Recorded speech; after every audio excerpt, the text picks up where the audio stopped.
Welcome once again to the Goddesses of Horror. And those goddesses are, of course, Miss Susan Layton and Mecha Random Game User 42, or whatever you want to call her. YouTube is Mecha Random 42 now? YouTube is Mecha Random 42. Okay. All right. And Susan, of course, we know from 1428 Elm Street, one of our favorite websites out there to go to for horror news. And I'll show you that on the screen here as she introduces her friend she brought with her. That's right. She brought a friend. Tell us about your friend. Yeah. Hey, so we're going to, at the Goddesses of Gore here, we're going to rotate some of my writers on our staff at 1428. And the first one up is Billy Cripps. For you guys that are our constant readers, he is our Stephen King expert as well as our Wes Craven expert. So we're really lucky to have him here. Hey, Billy, why don't you tell us a little bit about yourself, what you do, what you like? Well, I was a real late bloomer when it came to horror. I hated anything until I was about 12 years old. Before then, I wouldn't even go into a video store if there was a movie poster up. But then I got tired of it around 12. I put Scream in the VCR, and it's all downhill from there. Well, we're glad to have you here tonight. We really So what are. was your first horror movie then, Billy? Scream. Scream? All right. All right. All right, so we do have a lot of news to get to. First off, Susan, tell us a little bit about this situation that's going on with casting in Annabelle and The Conjuring. Okay, that's great. This was a big story that came out yesterday. Patrick Wilson and Vera Farmiga are going to reprise their roles as the Warrens for Annabelle 3. However, The Conjuring 3 is still up in the air. There's no word yet as to whether they're going to appear. People are assuming it's going to happen, but for whatever reason, they're remaining mum about it. Well, do they have a script yet? Are they just making The Conjuring 3 or as Annabelle 3? No, The Conjuring 3 is separate. Okay. Yeah, I don't know what's going on with it. Like, I don't know what story they're focusing on, because I know Annabelle 3 is going to be the aftermath of what happens when the Warrens take Annabelle to their museum, I guess you can say, in their house, and how the doll tries to go after their daughter. The Conjuring 3, it's kind of, they haven't really said too much about it yet. I know James Wan is definitely not going to direct it. So he'll be involved, but I don't know the extent, probably just producing. So how many films now have these two starred in? Because I wonder if they only have a specific number of films that they can star in for contract reasons before they have to go in and renegotiate. Well, Patrick and Vera have been in, obviously, The Conjuring 1 and 2. Now they're going to be in Annabelle 3. As far as I know, they weren't in the, well, I know they weren't in The Nun. I know Tessa, I don't know how to pronounce her name, or Tessa. The sister to Vera, was in The Nun, which was interesting. But that's all that they've done so far. But The Crooked Man is in development. So I don't know if Patrick and Vera will be in that one, because The Crooked Man was introduced, as you know, Mecca, in Conjuring 2. So that remains to be seen, because that's been in development. We heard about it last year, so over a year now. Yeah, so that's just kind of my biggest thought, is that maybe they just want more money, because these movies are pretty darn popular. Yeah. You know, love them or hate them, they have their audience, and they get a lot of hits, and they're really big for the season for sure. So that's kind of my only question, though, is like, that really makes sense to me, because a lot of the times, well, I know Tom probably knows a lot more about what kind of your standard contract are for these horror films, or for any sort of film. You'll either have what, like the two or 3 picture deal, 5 picture deal, stuff like that, depending. Well, so sorry guys, I'm dropping shit here. Horror movies are a little different. they don't always generally, I mean, of course they hope for a franchise when it comes to a horror movie, but I don't think they bank on a franchise as much as they used to, and not nearly as much as they do when it comes to like these superhero films and stuff like that, to where, of course, they're going to sign, you know, Robert Downey Jr. to 5 movies, or Chris Evans had, you know, however many movies it was on his contract that's now up. And of course, those contracts don't mean diddly as far as whether or not they're necessarily going to show up in these movies. It just means that, you know, whatever company said company, if they decide to make a movie and they want them to be in the movie, they are contractually obligated to be in it, as long as it works out, you know, time wise. And I mean, I'm sure there's certain stipulations as far as like, you know, scheduling and all that kind of stuff usually. But I mean, Susan might actually even might know a little bit more about when it comes to especially the horror field, but I don't think they get a lot of contracts very often. I don't know too many people who've ever had a horror contract. This is probably one of the first that I can think of offhand. Yeah, because even back in the day, you know, it's didn't well, have like a long-term contract or anything like that. Things might change now with Right. Halloween. Yes. Because this is projected, I just read in Deadline today, it's projected to do, and this is a no-brainer, anybody could have known this, you know, over 100 million. Wow, I can't believe it's going to be that freaking huge, and we all know this. We've been hearing about it since last year. So I'll be surprised. You mean worldwide or U.S.? What? Worldwide or U.S.? Because that's quite high. I think U.S. It's in Deadline. I believe it's U.S. Yeah. Wow. Well, I'll tell you. I'll tell you this, and we talked a little bit about this off stream. I did look at my local theater, and the Ultra Screen showing was entirely sold out for both showings, for the 7 o'clock and 10 o'clock. I ended up getting tickets for a different screen that they opened up a few more screenings of it. I looked on Rotten Tomatoes; it's already getting like 90s, 80s, 90s for like critic scores. So yeah, people, I think this is going to be a huge deal. I thought it was only going to be like, oops, sorry, go ahead, Susan. Ryan Turek, who's one of the Blumhouse producers, he came on Twitter today because apparently a lot of people are getting to see it early. And he's like, please, please, please do not spoil on Twitter. Do not give plot points, etc. Let everybody discover it. And Billy, I believe you said you're going to see it early, correct? I'm not sure at this point if I'm going to be able to see it early or if I'm going to see it on Halloween. Okay. Halloween. How's the traffic been where you are for the are the showings sold out like what Mecca said? I haven't really been looking into any of that, but I know the new theater opening in my town's got it showing 12 times a day. Wow, 12 times! Whoa. Well, it's probably only 90 minutes. That helps. Yeah. Wow, I did not think it was tracking that big. My guesstimate would have been about 65, 70 million. Tops. Yeah, that's what they were originally saying. They were saying opening weekend, 55 million. But we were figuring at 1428 that they were lowballing it. Well, what's the record now? It was Friday the 13th remake with 109, wasn't it? And then something else beat it. What was it? I want to pretty say sure it was it.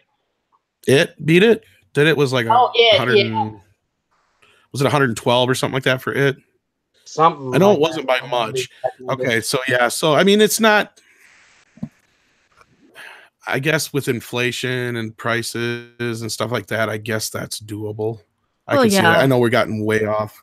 I know we've gotten way off. Speaking of contracts, to bring it back around, go ahead, Becca. Sorry. No, I was just agreeing with you about the inflation and pricing and right. like I was telling you, the tickets were like $14 a piece for the Ultra Screen. Yeah. So. Well, that's not bad. Contracts. I remember one of the most famous horror contracts, the only one that I can remember offhand, would be Jamie Lee Curtis herself when they had her contractually obligated to show up in another Halloween movie, even though she was technically under the impression that there was going to be no more. And that would have been after H2O. And she went through court for how long was it? For almost a year. They were in and out of court, the whole thing. Susan, do you remember with Halloween Resurrection? Yeah, I remember that. Yeah, it was something to that effect where it was a pretty lengthy court dispute, as they often get when contracts are involved. But you know, because of the nature of horror movies, you're right, there aren't contractually obligated stars, at least not that I'm aware of. As far as I know, Patrick and Vera, they're not contractually obligated, because this isn't like, you know, like you said, it's not superheroes. It's not, you know, where they have to get these guys. Now, they're busy as actors and actresses, but, you know, it's more about if they're motivated to come back, is the script good? That's usually the selling point with a lot of horror out there, is what is the script like? Okay. What about Sigourney Weaver with Alien? Did she have a contract? I don't think so. No. And I don't know if you, I mean, that's more sci-fi, but still, I don't think she did. I really don't. She was one of the producers after the first film, I believe. I don't know if she was on the second one, but she was definitely on the third and fourth film. So I don't know if she had a contract, though, because I think part of her producing was to get her on board to begin with. Oh, as someone with claustrophobia, I'd definitely consider the first movie horror.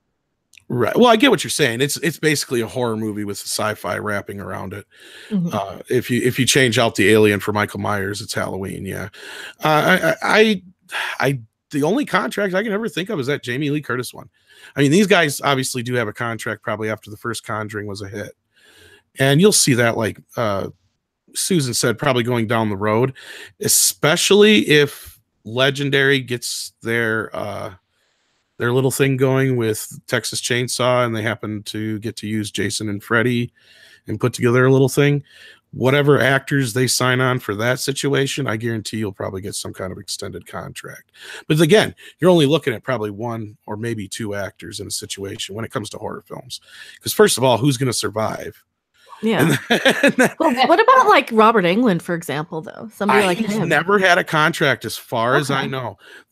He may have had a contract with Freddy versus Jason, but it was probably for a sequel, and it probably had to be within 5 years or something to that effect, where I bet you the contract's null and void now. Mm-hmm. And again, that's at the studio's discretion. It has nothing to, the actor can't say, hey, you're making another movie, I want to be in it, and I got a contract here. That doesn't work that way. But it works the other way around, where like Jamie Lee Curtis could not get out of Halloween Resurrection when they wanted her to be in it because she was contractually obligated to do so. And I know that it was kind of a big argument to where I don't even know if she was aware that that was in her contract. But of course, the whole court battle, it doesn't matter. It was in the contract. You should have read it. And yeah, it was just one of those things that they made the deal, and she got, I think, quite a bit of money. And the other side of the deal was her character gets killed off for good. But we see how long that lasted.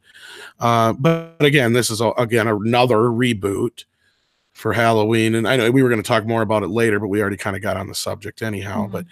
But going back to this Conjuring, was there anything, or the Annabelle and Conjuring situation, was there anything else to add to that, Billy or Susan? Well, I was always confused by the Annabelle solo movies to begin with, because at the beginning of the first Conjuring, didn't it show that the cult members' blood was what caused Annabelle? And then they go into the solo movies and they're like, oh no, this is what happened. Somebody else is going to have to take that one, because I'll be honest with you, I have not seen a single one of the Conjuring movies. I have only seen the first Annabelle movie. That is it. Oh, it's been so long since I saw the first Conjuring movie, too. I can't remember the Conjuring movie. The Conjuring movie, I don't think they really addressed Annabelle's story. Yeah. You know, Annabelle was in their, I call it a museum for lack of better words, but it is. But it is, yeah. Was behind the glass case. Now, things started getting wonky when the demon that was in The Conjuring, the original house, and I forget, I want to say Perot, but that's not the Perrin, that's it. The Perrin house. You know, that was more about what that demon was doing there and how it was affecting everybody outside of the house. So they didn't really get into Annabelle's origins until you had Annabelle the standalone, and then you had, you know, the blood of the cult members and the evil. It kind of reminded me, and Billy, I don't know if you felt this when you watched it, if you saw Annabelle, didn't you feel it had some Chucky overtones to it? Kind of like the very first one, when you're Yeah. not really seeing Chucky very much. Yeah. I mean, the same way the possession occurred with Annabelle was very similar to Chucky. Like when Brad Dourif's character, Charles Ray, went into the doll, it was very in a similar sort of way. Maybe not the gruesome, gruesome factor, but yeah. So they're all part of the same universe. They're like bits and pieces from the different stories, but they're spinning them off into their own entities. Like The Nun is another great example. Yeah, I thought from my understanding that it was just kind of based on the Warrens, who are the real life psychic, quote unquote, psychic medium investigators who were wrapped up in all these investigations over the years, including Amityville and all that stuff. But they were kind of, I was going to say Amityville was their real claim to fame, wasn't it? Yeah, and because they had so you have Vera Farmiga and Patrick Wilson playing Ed and Lorraine Warren, who are real life people, and of course the Annabelle doll is in real life the Raggedy Ann doll that you can probably find an image of somewhere. But I was under the impression that they were kind of just featuring these two people in sort of a more fictionalized exaggeration of their real lives, where like kind of Annabelle was sort of a side story. It's like, oh, we're gonna have these two investigate to the Conjuring. I was totally under the impression that everything that happened in Annabelle was completely fiction. Like none of it was based in any kind of fact. Yeah. And it is. It's very much that. Patrick and Vera's characters, the Warrens, they're extremely popular, as everybody knows, and especially since Lorraine is still with us. Vera has her down pat. Her portrayal. She is, if anybody knows Lorraine Warren, Vera's dialed her in very, very well. But yeah, Annabelle, I don't even think the real Annabelle, the Raggedy Ann doll, is anything like what they were portraying in the film. How that came to be possessed. My understanding was like the Raggedy Ann doll was like the whole story around it for like the Annabelle, like the creepy Annabelle doll we see in the movie, is just completely different. The only thing that is the same is that it ends up in the Warrens Museum, from my understanding. Yeah. And that's how we see the doll is in the Conjuring, where Judy's not supposed to go in there and things get wonky. And so that's how we get introduced to her. Personally, I think the Raggedy Ann doll would be scarier to see possessed. Yeah. Point of articulation. Right on, Billy, because Raggedy Ann is a popular toy. Kids, used to love that more so than the porcelain doll, which looks creepy as fuck to begin with. Well, I think my buddy doll when Child's Play came out. Well, for Annabelle, I think the deal was I'm pretty sure that Raggedy Ann is not public domain yet. Yeah. So they probably would have had to deal with some type of licensing. It probably will be soon, but I don't think it is quite yet, because if I'm not mistaken, they came about in either the 20s or 30s. I want to say the 30s, because they were during Depression time, I believe. That was the whole point of them. Yeah. So late 30s, early 40s. So yeah, they're still under license. And so you have that issue. And of course, Warner Brothers is going to want to license their own version of it so they can do their whatever with it, make Annabelle dolls and all that kind of crap. So, and that's where instead of it being called Raggedy Ann, it's called Annabelle, so they could make it their own thing. That I totally understand. Now, did I like the first movie? Not really. I do have a review on this channel. That's one of the few reviews that I've done in a while, because people quit watching them, and that's why, if you see, there's not very many views on it. And I went through hell for that review because I had to fight Warner Brothers to get the copyright thing take off of it, but they did finally. But anyway, so long story short, I didn't really care for it all that much, and I love, and of course Mecca, and as Susan's probably heard too, I love movies with killer dolls or rubber monsters in it. I'm game, and I'll even give it a pass usually. But that one was one that I just felt like I was really kind of just I don't know. Been there, done that. Yeah. So maybe that's why it did not nearly have the charm that Child's Play did. Yeah, I think I agree with you on that one. Child's Play, when it came out in '88, it was new. I mean, we had possessed dolls, but the concept of it was brought about differently. Oh yeah. So that's why Chucky is, kind of in the pantheon of haunted dolls. So to not just that, you actually got to see the doll. Yeah. And most movies, the way they set it up, it was always the doll real? Is it not real? Or is it really moving? And you never really got to see it moving because it was just impossible to do up until, I think Dolls was one of the first ones they really did it really well up before Child's Play, I think that was. Other than that, and that was, what, 85, 86, somewhere in there. So it was really cool. Hopkins' Magic was before Dolls. Oh, did they have him moving in that? Did he have him moving in that quite a bit? I can't remember. It's been a lot of years since I've seen it. Yeah, Magic was the dummy with the yeah, but I don't remember him moving much. I remember him talking, but that was about it. Yeah, they sort of alluded to him moving, but it was more of a psychological thing with Hopkins losing his mind. Right, and like Gary brought up Talking Tina, but I don't remember Talking Tina moving much either. She just talked, if I remember right. I mean, you've seen results, but you never actually see the dolls moving. Outside of that, Trilogy of Terror and Dolls are the first two situations where I can really think of where you got to see the doll really moving on screen in full motion, other than Child's Play, when that's when it really took off, because they took the technology to the extreme with that, and you'd never seen that kind of animatronics in live action like that, really. I mean, they'd attempted some to that point, but not to that extent. Gremlins and a few other movies had done all right with it, but yeah, and I think for the most part before that, even you had like the Devil Doll movie from 1964 and the Twilight Zone. No, they all were. That's what I was saying. Yeah, they were always really stable, and you could always see the results of what the dolls were doing. And that's what I felt like with Annabelle, because I don't remember the doll getting to see the doll that much do anything. Yeah. And Annabelle didn't really do that much either. Yeah, I don't think Annabelle did that much. Oh god, they have the full movie on here, so yeah, I can link you that if you want to watch it. But you probably like it. It's an old one. But yeah, I might. Yeah, it's but no, they all kind of followed the same, like Puppet the Twilight Master. Zone. Puppet Master was 89, though. Too Late show. That was after Child's Play, so that was direct result of. But ironically, Charles Band, the guy behind Dolls, did make Puppet Master, and there's a lot of connections between those films. But anyway, continue, guys. Sorry. No, Trilogy of Terror, the Zuni doll. Yeah, that was pretty horrifying because that's the first one I remember. Yeah. You have a little backstory about it, but not as much as when you get into Chucky or any of those.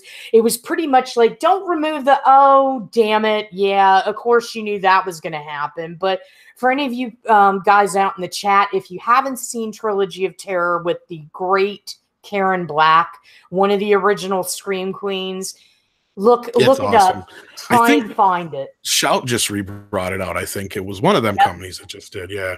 I just remembered Tales from the Hood 2, the opening segment's got a doll in it. Oh, that's brand new. I haven't seen that yet. I just found it on Netflix a couple of weeks ago. Did you? I haven't seen that one yet. I knew it was coming out, though, but I haven't seen it yet. For last week or so.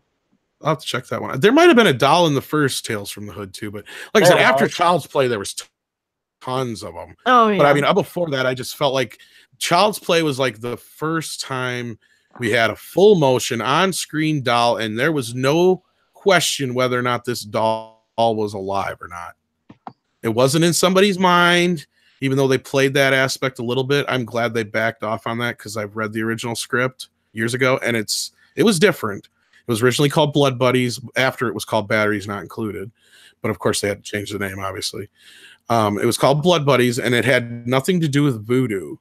The blood aspect had to life, and that was the whole thing with the doll was the gimmick was it was a buddy doll, too, is what it was called. They had to change that, of course, after My Buddy came out. Yeah. In the interior. They actually started writing the movie, though, before My Buddy doll came out. So there's proof of that. But after, though, that everything changed. But the original concept, though, is that if the doll got bruised or cut or damaged, it would bleed. So you'd have to go out and buy special band-aids for the doll. It was this whole thing of, you know, not only does the company consume you by buying the first toy, you have to get everything else to go with it. You know what I mean? It was a direct result of the Cabbage Patch craze, obviously. And that was, you have to not only have accessories and you have to have this, and not, you just have to have it. I mean, the original script, I think, even had a scene like the Cabbage Patch thing where everybody was fighting for the dolls. Like, I remember a scene early on where, in place of the store scene where Charles Lee Ray comes in, and because Charles Lee Ray didn't come in until the very last minute. And in fact, Brad Dourif didn't even voice the doll originally in the movie. They changed the voice of the, once he turns into the doll, his voice is just like the doll through the whole movie. And they thought it was creepy and kind of cool, but it got kind of weird after a while. So now he only sounds like the doll when he's supposed to be the doll, and then otherwise it sounds like Chucky. But yeah. So anyway, that's a whole nother venture. But that was the whole thing, was that they were supposed to have to buy all the accessories, and the kid mixes his blood with the dolls to be like blood brothers. And the doll comes alive, but it's his id inside the doll, and he resents his mother for not being there. So he kills the babysitter, goes after his mother, and all this other shit.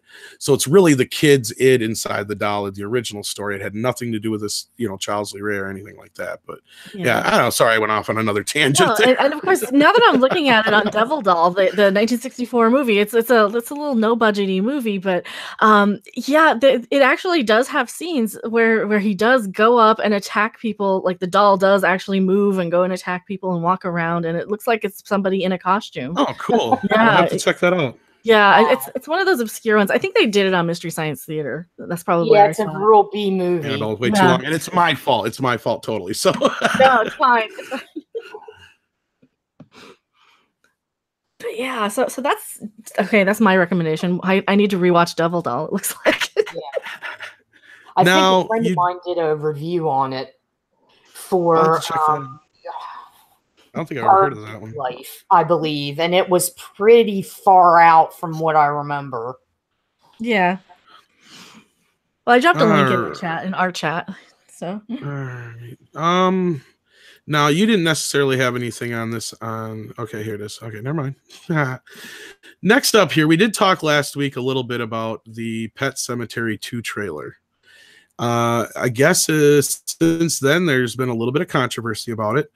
I think we all were kind of open to the idea last week. We thought, oh, it looks all right. You know, Random and I kind of agreed we already had one. We didn't necessarily need another one, but it could have been worse looking, I guess, is I think what we kind of all concluded.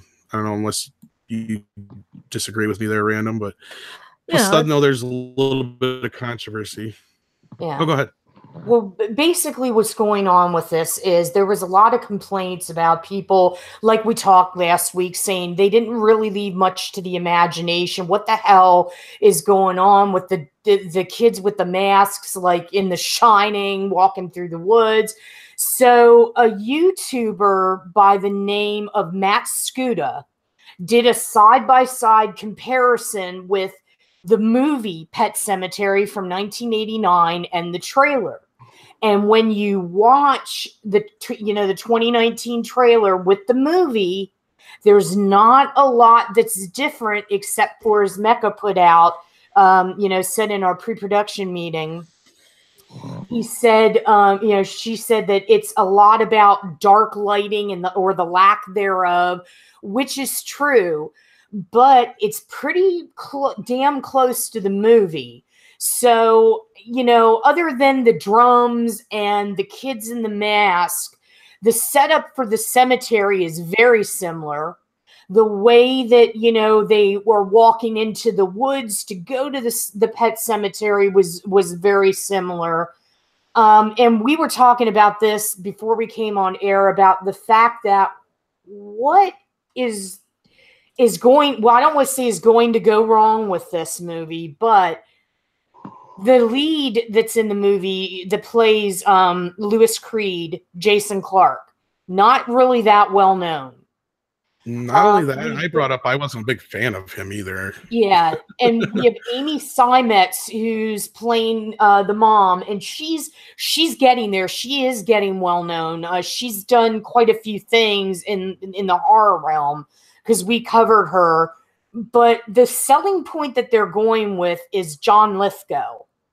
And I love John Lithgow, and I like what he's bringing to the table as Judd Crandall. Now definitely he isn't Fred Gwynn, you know, but he's bringing a different spin to it, making it a little more dark and a little more realistic and trying to bring more of a less folksy caricature to it. But by the same token, the people that they're targeting with Pet Semetary, do they really know John Lithgow's work? Do they know who he is? That's my question, because I think they're kind of hinging this on his being in the movie. I mean, Billy, you're a big Stephen King fan. What's your take on this movie? What are you thinking about it? It can't be any worse than part 2. Yeah, true. Because I know you wrote about Judd. How do you feel about Lithgow taking over Gwen's role? It sounds great and looks good. I mean, I was kind of disappointed there was no accent at first, but because it's even a big thing in the book to compare and contrast between Lewis from Chicago and Judd from Maine. Right. But then I started thinking when the It trailer first hit for 2017, you couldn't tear Bill stutter any, but so I was a little worried about that. But then when you get to the movie, he stutters, so I think it should be fine. Yeah, I mean, I don't know how you and Mecca feel about Lithgow, because I know, Tom, we were talking about it, saying I love him. The millennials, are they really going to know him? I love him, but yeah, that's the big. Oh, sorry, go ahead, Mecca. No, go ahead. Finish your thought. I love him, but like I said in the outset, I don't know if anybody's going to know him from, as far as the younger crowd. The only things they'd probably know him from would end up being like Apes and maybe Harry and the Hendersons. You brought up Third Rock from the Sun, but I think that's been off the air long enough that a lot of these younger kids have never even seen it. Well, and Dexter as Man of Action. Yeah, that's true. He was in that too. Great turn in Dexter as the Trinity Killer, where he was so believable, because he toned it down a couple notches from like Raising Cain, where he was batshit crazy in that. He was great in Dexter, but how many people are even going to remember his turn in Dexter, which is now over a decade? Exactly. That too. I don't think it matters really, because Lithgow's not the star. The star is a Stephen King remake, and Pet Semetary is one of his most well-known titles. I mean, he's got a ton of well-known titles, but I mean, it's one of the more unique ones in a sense that when you say Pet Semetary, everybody, oh yeah, the Stephen King novel or movie. You know what I mean? To where people know that one, like Stephen King's It, or Misery, for instance. Generally, you associate those. Carrie, those 3 or 4 movies are generally associated with him, no matter what.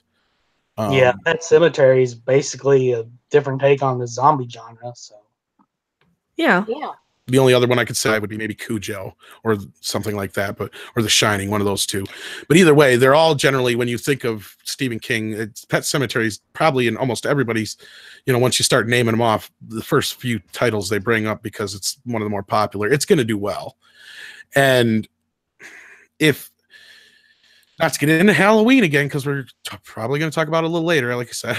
Yeah. But if Halloween does really well this weekend, like we're talking, they're going to put a little bit more behind this, because not only was Stephen King's It a big deal, but if horror's hot again, you can believe they're going to sell the shit out of this one.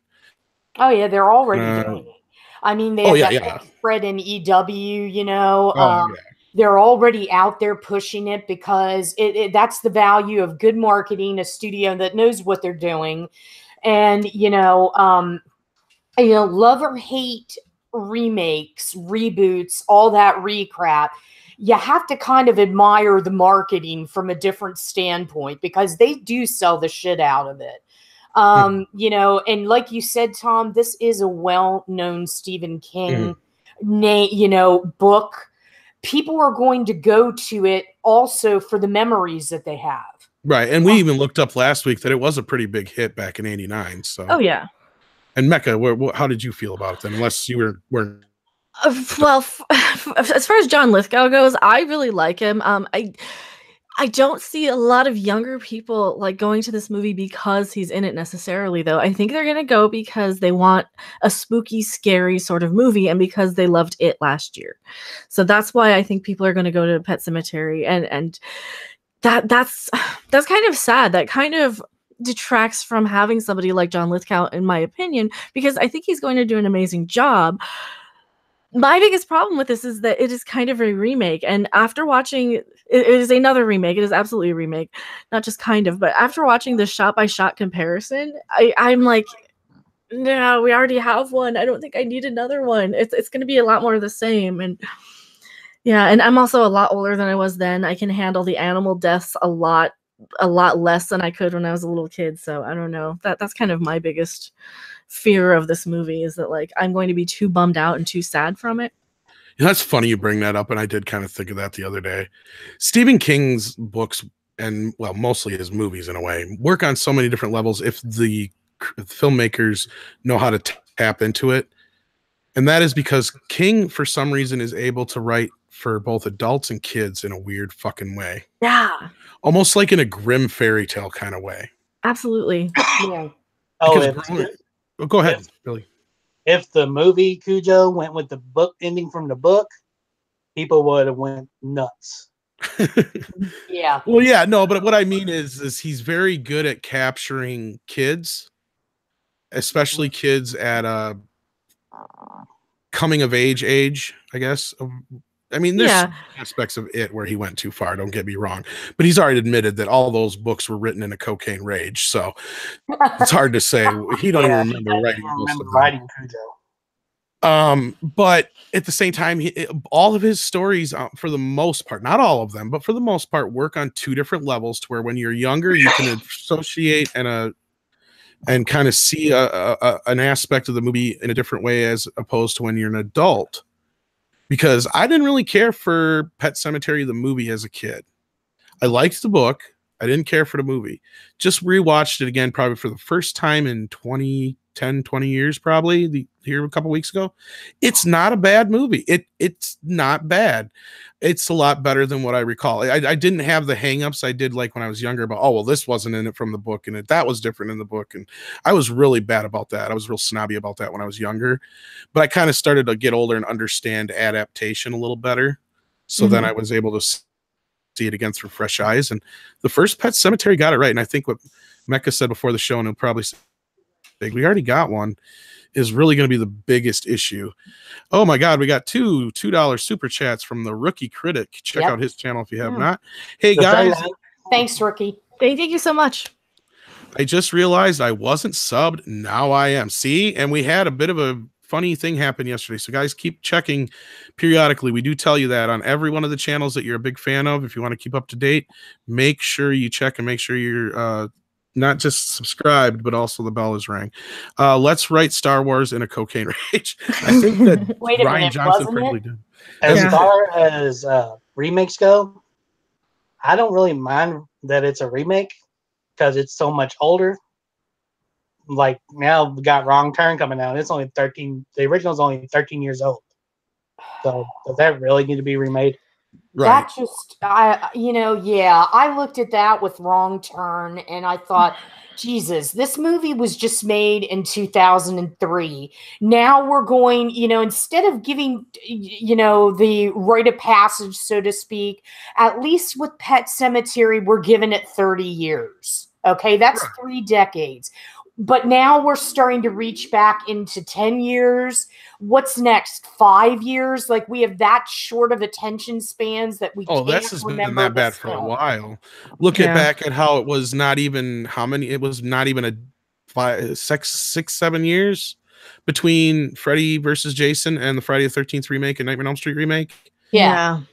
I mean, or Spider-Man. to get well, into. Spider-Man even worse. Yeah. Well, I mean, it's crazy because Child's Play's having the same damn thing. They've got a successful franchise, but frickin' Sony, they That's want to, MGM, like we MGM. talked about, it just doesn't make Or sense. is Sony behind that?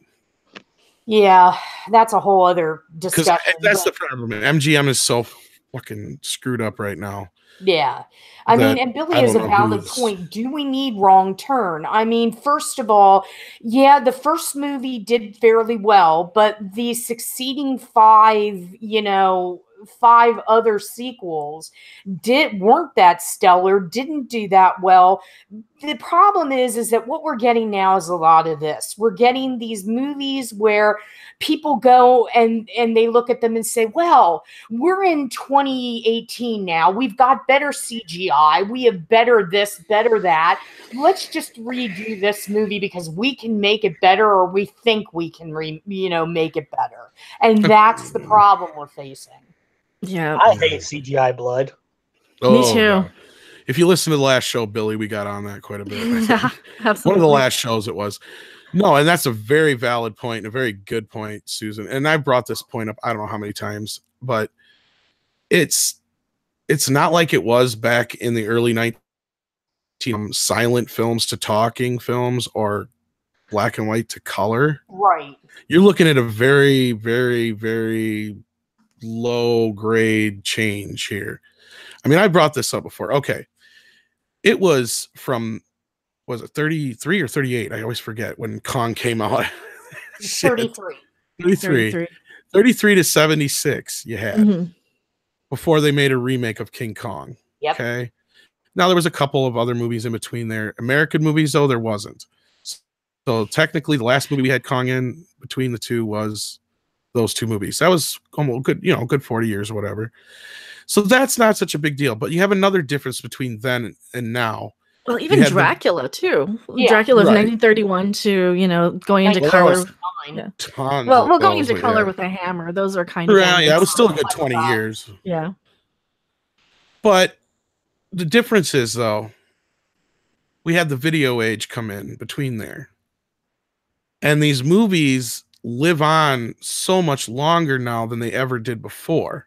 And that's why so many movies of the past are lost, because only certain movies got re-released. Mm-hmm. And that was the only way you got to see them again until television came along. And even television, you were lucky to get to see certain movies once a year. Oh, yeah. A lot of times they were one and dones. So unless it was a well-regarded classic or cheap or free, you didn't get to see it a lot on television. And the same thing with the theaters. If it wasn't a big classic, you didn't get a re-release that often. It happened a lot more than obviously it does now, believe me, but you didn't get it that often. Then you have the video come in. Everybody knows these movies and loves these movies, falls in love with them, gets to see them all the time. To me, any movie that's been around since the video age is always going to have an uphill battle when it comes to doing a remake, because people are generally so into yourself.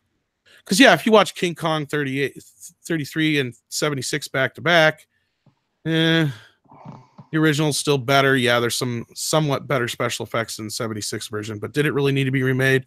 Probably not. It's no big deal, whatever. But we have them both. But back then in the 70s, there's a lot of people who fell in love with that. Never saw the original King Kong. Mm-hmm.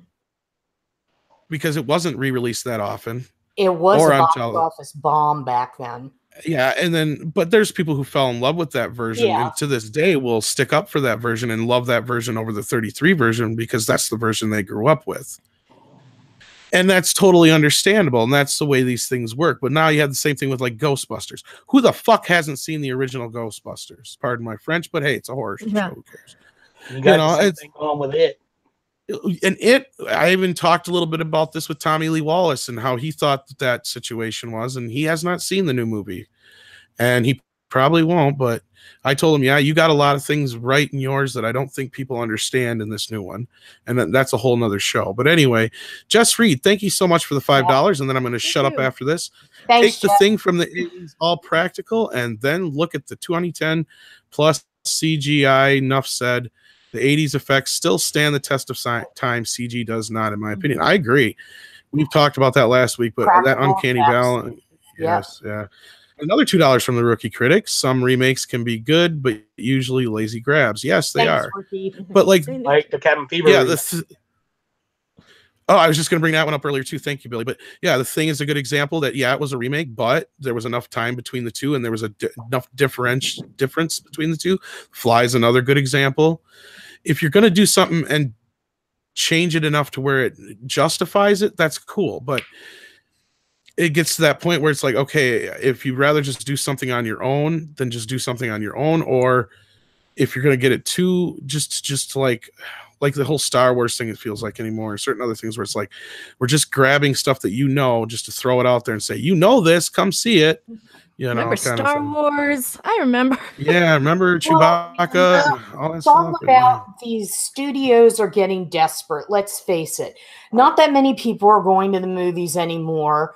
They don't want to pay new writers. It's easier to go in the vault and grab something from like 5 years ago, punch it up, put shiny new keys, slap that on it, and send that out into the world. And, I get it. I get, we've talked about this, and I go on and on about this on social media and everything. Not just that, it's less of a risk in their eyes, but and I get it. ROI, return on investment, all the businessy shit. Yeah. But the artist side of me is like, fuck, there's talent out there. Can we just stop for 2 seconds with all these remakes, reboots, requels, whatever you want to call it, and let's just do a good movie for a change. Mm-hmm. Yeah, and every director I've talked to have said the same thing. You just did. So I have a question for everybody. So do you think people get more in love with the older movies because we had more of an access to watch them over and over again on cable and video, and now people kind of watch these new movies? It seems to me anyway, they watch them once and then they never watch them again. Like, even though they're on Netflix, sometimes they'll like catch them after the fact on Netflix. But what do you guys think? Well, horror's got a loyal fan base, and Susan knows this. If you're a horror fan and you love something, you're gonna watch it over and over and over again. But this new shit, there's nothing to it. There's no substance. There's no soul. There's none of the awe factor there anymore. Like we brought up last week in the whole CGI talk, where I said, there's none of that. How did they do that anymore? You just don't get it. Hey, Rookie Critic, thank you again. I've learned a lot thanks to remakes, especially how not to make a remake, Scarface, or how not to make a remake, Scarface, The Mummy, The Parent Trap are not horrible remakes. Oh, okay, I get what you're saying now. Okay. I was kind of into The Mummy, and Parent Trap too, but.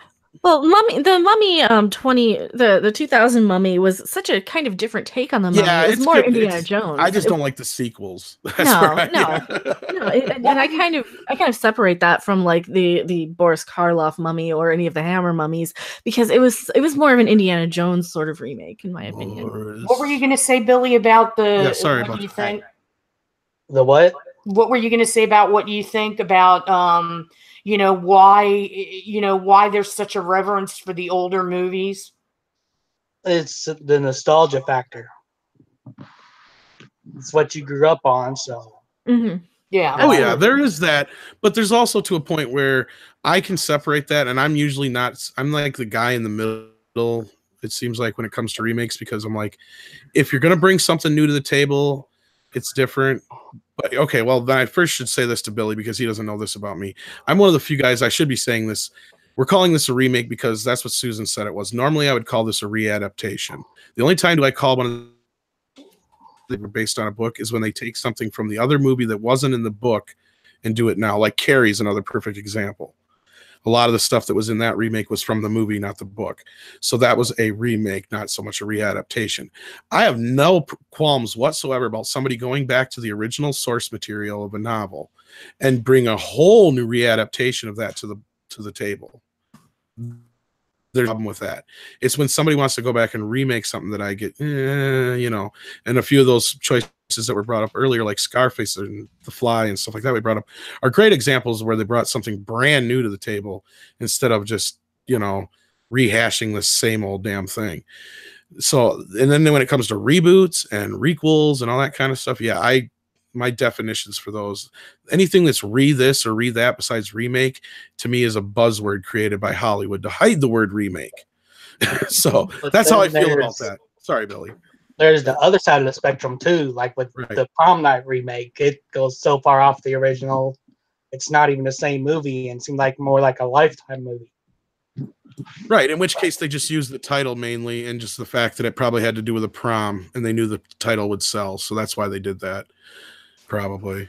The Rookie Critic, $5 again. Thank you so much. I vote for 1 month during the year where you can make all remakes they want. The rest of the year they use adaptations or original ideas. Absolutely. That's a great idea. That would never happen. But No, anyway. no, it wouldn't. No. But Billy, since you're the Stephen King critic, I totally get what you're saying on that. It's been 30 years. There's nothing wrong necessarily with a remake, but to what you were saying before about, you know, that stuff. If the original is fine, though, I don't see an issue with it.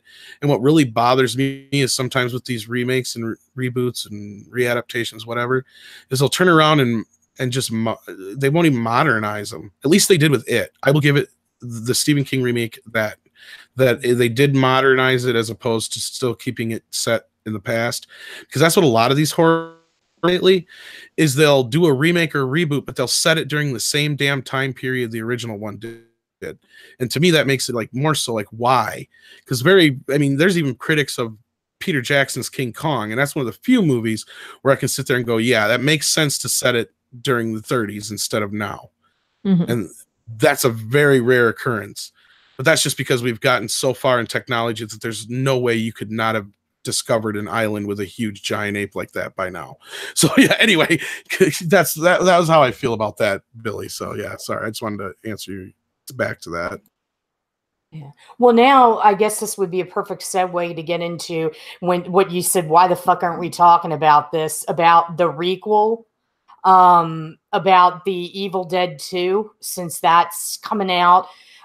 For those of you that may not know this, Evil Dead 2 is coming out on December 11th in a 4K HD combo pack with a ton of extras, new things to talk about. You want to check that out. Lionsgate Press just came out with it yesterday, the press release. I think they just did the first movie too, didn't they? Yeah, they did. And now they're going to Evil Dead 2. So, I looked at that. Every Wednesday, we run a feature called Ash Wednesday, where we talk some random goofiness about Bruce Campbell or something that he's done. And this week, I decided to focus on this controversy because it's been around for years and it's still there. And I still hear some fans talk about it, whether Evil Dead 2, is it a remake? Is it a sequel? What is it? There's all these, back and forth. And basically what somebody that's enterprising on YouTube did is they actually showed the footage from the original Evil Dead to Evil Dead 2 to show if the continuity weren't quite as jumbled. It would definitely be what Bruce Campbell calls a requel. What is a requel for him is a recap sequel.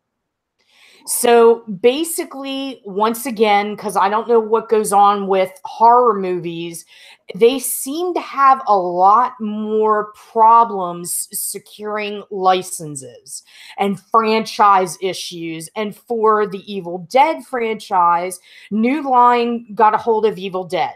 So they couldn't have access to that film for Evil Dead 2. So instead what they did is they gave a recap and at the beginning of Evil Dead 2 to start the new action. Well, some fans pointed out that, yeah, we kind of understand that, but why didn't we just do a narration like at the beginning of Army of Darkness? Why didn't we just have that? It would have made everything clearer. Yes, it would have made everything clearer if they just had that. Yeah. I know this debate's been going on for years, but I'll tell you this. You can edit all three movies together and not even notice. Yep. I've done it. What this person basically, Bruce Campbell says, this is how you look at it. The end of Evil Dead, when Ash has made it out alive, and he's standing there, and when the entity smacks into him, cut to him flying through the forest into the tree and then face planting in the puddle. And it makes a lot more sense. So if you look at that article and you look at the compilation video where somebody actually edited it together based on what Bruce Campbell's talking about, yeah, it makes sense, and it's less jumbled, and it is in fact a requel. And why this debate still rages on, I don't know. I will say this: you do lose some stuff, though. Like you said, you do lose a bit in the beginning of Evil Dead 2 because you cut out all the prologue. Yeah. Because there's a seamless spot right where he's flying back where you can cut it right there. I found it. Because I did this for a few people when we were younger. We all bought the videos, people, but we wanted a, you know, good 4-hour sit fest of the movies and not have to worry about beginnings and ends and all that kind of crap. And then at the end of Evil Dead 2, there's a moment where you can cut right perfectly into Army of Darkness. And I think Army of Darkness is the only one that ends up with the titles still left in it because of the way it cuts. But I can't remember. I mean, no, it doesn't. No, you even cut off the titles there. So it's like one long seamless movie otherwise, as long as you cut off those prologues, basically. And then again, when you get to Army of Darkness, I think that's the footage from part 2 anyway. So I don't know. I'm one who's always considered all of the films all part of the series. Willie Woodward, thank you so much for the $1.99 super chat. Is there a smart way to do horror with a cell phone? Yep, I answered that. Willie, oh, sorry, you did. Take a look at Quibi. Quibi is short for Quick Bites. It's run by Jeffrey Katzenberg and Meg Whitman. It'll be coming out in late 2019 or 2020. And basically what it is it's going to be 15 minutes of programming for your device. And it's not cutting down, 30 minutes or what have you to 15. It's not truncating. It's actually going to be those type of programs. And yes, just being cheap. Yeah, I get what you're saying, and that's what Quibi's going for. It's going for, trying to make that kind of entertainment more accessible. And Sam Raimi is actually going to do a horror show for them, along with Guillermo del Toro is another one. And his show, Raimi's show, is going to be 50 States of Fear. So it's coming. Yeah, we talked about that. Yeah. Yeah. But yeah, so is there any more movement then on the Evil Dead 2 possibility with a sequel to the remake? No. I know that we've talked about that. Yeah. So yeah, that's all pretty much listed in IMDb. I saw it last night. There's not really a lot of information about the Fede Alvarez remake. Fede basically went on Twitter and said, once we get a script, that'll happen. But as everyone knows, he's way too busy. He's got an upcoming adaptation from the author that did The Girl with the Dragon Tattoo. He's got The Girl Caught in the Spider Web, but I think they gave it another title now. He's tremendously busy. Sam Raimi's busy. And the Evil Dead 2, there's been some talk of incorporating Ash vs. Evil Dead's universe into an Evil Dead 2, where the Ghost Speeders meet up with Mia. This is all conjecture. If anything happens with it, I don't foresee it for a couple of years.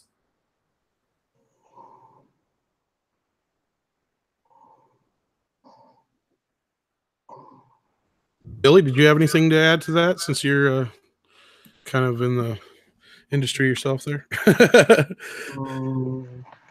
No, I think it's all a stalemate now that Bruce says he's done with Ash. Yeah, I kind of figured. Well, that's your answer to that. And kind of a similar note, a similar question from earlier. I think it was Willie Woodward. If it wasn't, I apologize. Somebody was wondering anyway, if it wasn't Willie, about the Friday the 13th remake. I know we brought it up last week. Have you guys heard anything else about that? I didn't think we have, but nope. No. Okay. Still 2020 is what they're probably shooting for. I think it's going to be, like we had talked about at length, Cunningham working things out with Miller, and God only knows how long that'll take. Right. I think we kind of brought up that was if what we saw on IMDb was accurate, that's a good sign that they probably already have shook hands and are working together. So, yeah, so unless there's anything else to say about the Evil Dead, I think we'll move on to Halloween. Or wait, random. There was something else you wanted to talk about real quick, wasn't there? It was kind of horror oriented, but not with movies or television. Well, it's not movie or television related, but Ghost did drop a new video last night. So I was actually really excited about that. They are in the your very new favorite band.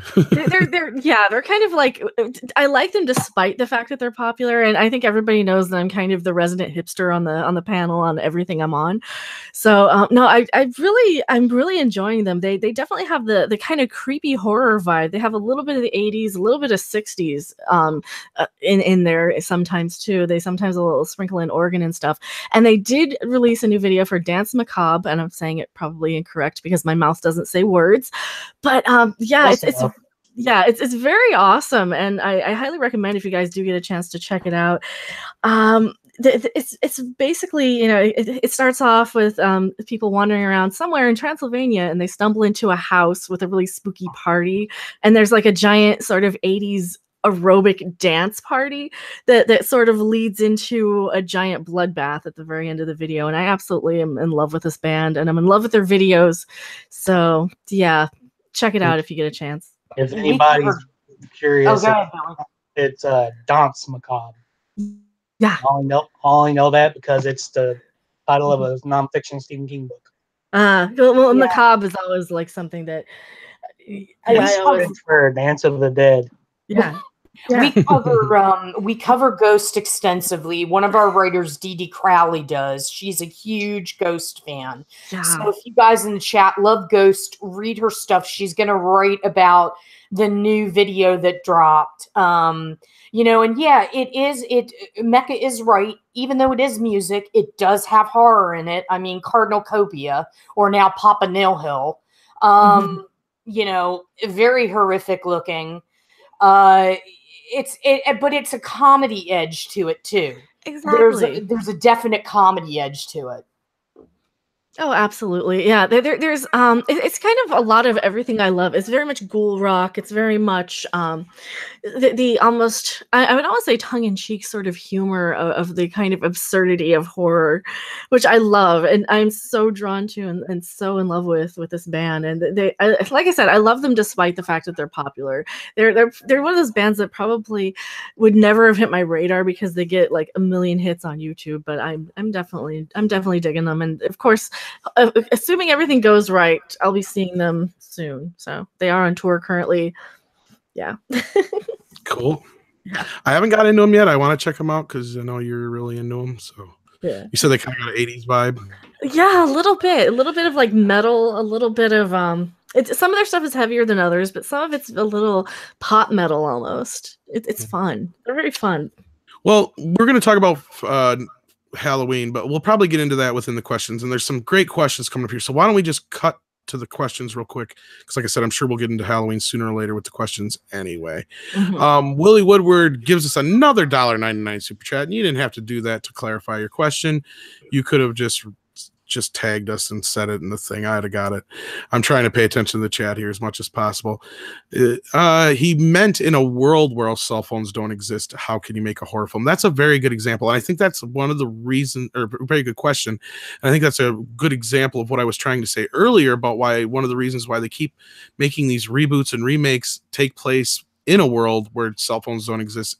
They originally took place in generally instead of modernizing them, and when they do, they always come up with a gimmick to, you know, make them have no cell service or lose their phone or what have you, or their old ass cell phones. If you ever notice their flip phones, it's like, what the fuck can you get like a deal with like Samsung or iPhone? Come on. Or you have a situation where with like Adam Marcus, who I just talked to recently, was very upset that they destroyed his leather Texas Chainsaw requel, whatever script that was supposed to be a direct sequel to the original films. They ruined his script by changing a bunch of stuff to modernize it, making it make no sense whatsoever. And one of those things was bringing in a cell phone, because otherwise, if you don't have that cell phone, it's very difficult to kind of pinpoint when it takes place, because it's supposed to take place in the 90s. it would be nice if Hollywood knew a bit about what they were doing. Like, if they knew a little bit about the history of Texas Chainsaw Massacre. I mean, it really would be nice. I mean, kind of know the product that you're pushing. Yeah. Well, like or hate the movie. Oh, go ahead, Billy. Sorry. I mean, there were cell phones in the 90s. They were just those big blocky. Yeah, but who ever had one? That's the thing. Yeah. Yeah. Like they were very expensive still. You really had to have the money to have one. Everybody has one. Yeah. No, and that's one thing I got to agree with Adam on. And because there is a really good movie in that sequel, if you like it or hate it or not, I can imagine. And from what he told me, the good movie was there in the script. Whether or not you like jail, whether you're not like the movie you got, I have a feeling that genuinely would have been a great sequel. Are we talking about taking it back? No, we're talking about Texas Chainsaw 3D. Sorry, I didn't mean to say Leatherface off front. That was my fault. The one that just come out here, 2000 and was it 13, 14, something like that. Not too long ago, a couple of years back, but the one with Alexandra Daddario. I believe so. Yes, I think that's her name. Yeah. And like he said, great cast. They got some of it right, but they fucked up a lot of it. They changed a bunch of shit. He wrote a movie that was meant to be for, I think, a $30 million budget. And they ended up getting a $10 million budget in the end because the producers or something like that screwed up. I wasn't happy that they made Leatherface an anti-hero in it. You were or weren't? Weren't. You weren't happy? I know some people have a problem with that, but you get to a point where there's only so much you can do with these characters. And I liked the aspect of, because they had that was well established in the movies that, you know, Leatherface was loyal to his family. He would never hurt a family member. And I liked the idea that somebody like that could control him in a way that, and they use that aspect.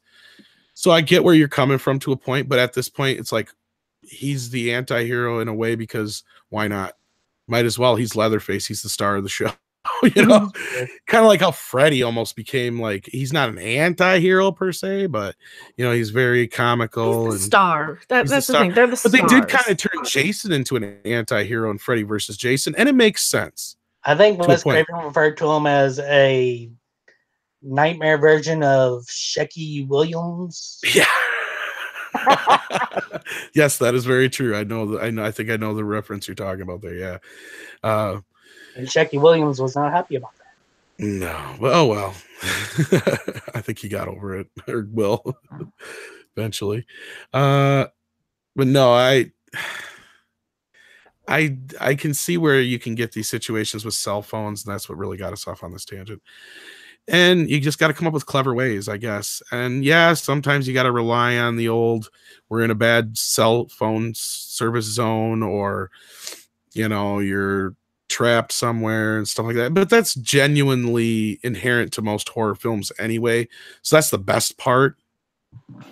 Well, I think with that, with like bad cell service or your battery's dead, is kind of the modern equivalent of, oh, the power's out and the phone line is down. Exactly. Very good example. Thank you, Mecca. And you're falling in the woods and your stiletto fuck me pumps. Yeah, that. Well, and that's the thing is, like, you know, that's what I was saying too, is most of these movies either take place in the woods or somewhere secluded, because that's the whole point. Is back in the day, it wasn't so much, you know, they always had to find a way, like you said, random, to cut the phone line or whatever, but it was also to try and get them in a place where they were away from any kind of authorities, where they couldn't get the police to them in an easy access or anything like that. So that hasn't changed. I think the cell phone has just been one more hurdle added to that, because those were always hurdles in horror movies before. So you just basically don't have to worry so much about the landline anymore as you do just trying to figure out 10 people's cell phones. That's the huge hurdle, you know. Billy, do you have anything to add to that? No, I think we're good on that. Have you checked the children? Yeah, it's in the house. Yeah. And I think Scream kind of quintessentially brought the cell phone into the horror film. More or less, yeah. Kind of before it was even that popular, because not everybody had cell phones yet when Scream.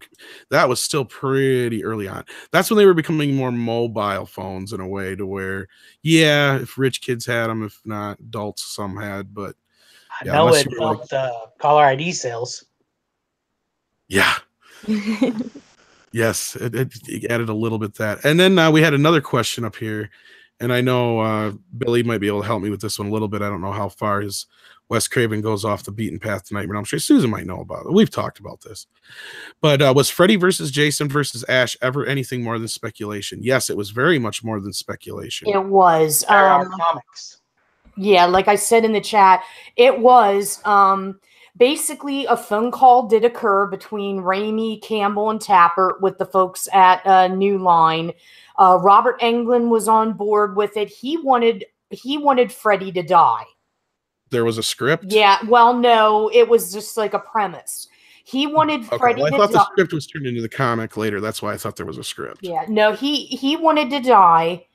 And it was a 5-minute conversation, according to Raimi and Campbell, that ended up with a disconnected line because New Line wanted to keep the party going. As for the comics that deal with Ash, they have nothing to do with Raimi, Tappert, or Campbell because Universal owns everything to do with Army of Darkness. That's why if you go to a con and you want Bruce Campbell to sign a comic, he will not do so. Yeah.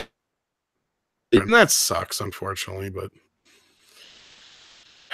because I love Army of Darkness. Out of Freddy versus Jason versus Ash, then that way Robert Englund could still do the voice of Freddy and not have to do all the physically demanding stuff that he's worried about. That's true. I never thought about doing it that way. That's a very good idea, though.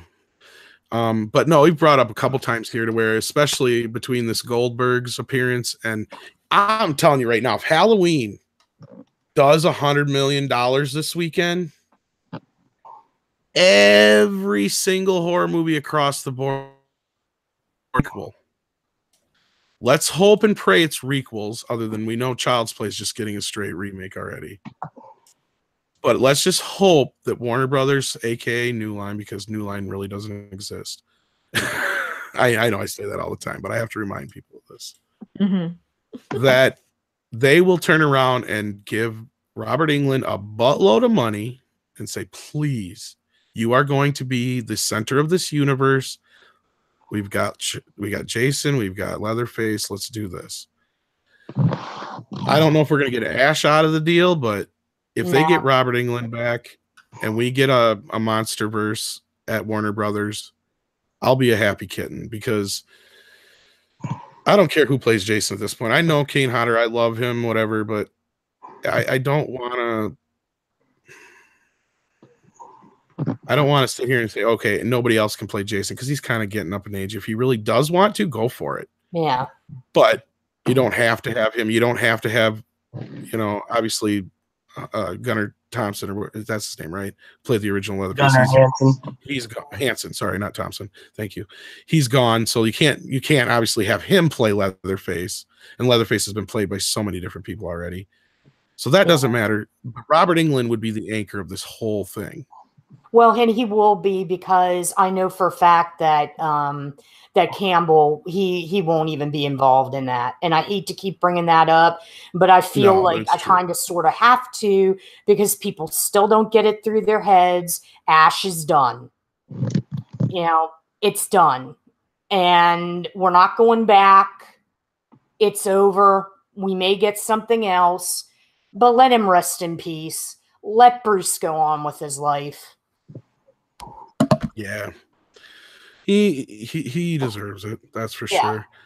All right. And there was, I think, one or two more questions in here I wanted to get to right away before we get on any more talk about Halloween. Oh, here's one on the subject of Halloween. The alternate ending is 6, where Myers is no longer cursed and becomes the Man in Black. I'd love to see a sequel set years later with him trying to protect his new identity. I'm cool with that as personally. I mean, that's, I'm cool with that if they do it as a comic or something like that. But I'm to the point with those. I disliked that whole Thorn timeline story in Halloween. I will generally, unless I'm in a really big Halloween kick mood over Halloween, I will generally skip over most of the sequels through like Halloween 1, 2, 3, and H2O. Huh? Is that the producer's cut? Because I've never seen that ending. Yeah, it's in the producer's cut, which I have in my box set, but I generally skip over a lot of those. The box set, does the 10 disc come with that? I don't know, but you can get the producer's cut separately now. Lionsgate re-brought it out, so, and I did see that at Best Buy. So yeah, let's see here. Is there any did you guys have anything to say on that, Susan or Mecca? No. I think you guys covered So it. you guys were quiet. Yeah. Try not to make a lot of noise in the background here. Oh, what are you doing? No. Oh, there's noise upstairs a little bit. Well, here's one about Bruce Campbell. Let's get back on that for a minute. Man of Action says, do you think that The Evil Dead, this is directed towards Susan, show rubbed it on... Okay, let me do that again. Susan, do you think that The Evil Dead show rubbed it in on Bruce Campbell that he is getting older? Is that why it is getting to be a sore spot to him? Or is he just tired of being typecast? Bruce was very happy to let Ash age. That was the selling point in getting him to come back to television. He wanted to show Ash as an older man. Right. The unfortunate part is, in people's minds, fans see him as 1992 Army of Darkness Bruce. Mm-hmm. They can't see him as a 60-year-old man. Now, people are perceiving that Bruce is sore, that he's butthurt. No. It's very simple. If you put yourself in his shoes, let's say for 40 years you've been a school teacher. You decide that you want to switch careers. You want to be an artist. You saved your money. You've done what you need to do. So you're going to do that. How would you feel if people kept on going, oh, no. You're a school teacher for life. That's all you're ever going to be. That's all that you can be. It's the same thing. He has things that he's been wanting to do since Burn Notice ended. He's got things that he wants to work on, like his Last Fan Standing. That's important to him. He wants to basically try and bring that to maybe a sci-fi or something where it's a trivia game show. He's very high on that. He's writing a book of essays based on, true things that he feels we don't talk about. That's going to be out in 2020, where he's going to do 20 cities in, for 2020. He's going to do a tour. He's got a lot of con appearances coming up next year. I mean, he's doing a lot. He's doing things he wants to do. Plus, on the side, he's developing his own projects. He's been wanting to do this since 2013, but he's never had the time. So now he's focusing on that.